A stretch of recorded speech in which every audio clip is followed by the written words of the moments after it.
Ontem eu vi em um programa de fofocas sobre celebridade na TV, uma atriz e cantora brasileira, filha de uma famosa atriz e de um famoso cantor, dizendo que está fazendo um tratamento para bruxismo do dentista. Pois bem, ela pronunciou essa palavra da maneira errada. Quando você se refere a esse ranger dos dentes que acontece especialmente à noite, a pronúncia correta é bruxismo. Bruxismo é a crença, o culto às bruxas. Agora você já sabe a pronúncia correta desta palavra quando se refere a esse problema nos dentes, e pronuncia da forma errada se quiser.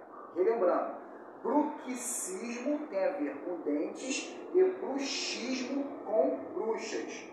A escrita destas duas palavras é a mesma, mas a pronúncia é diferente.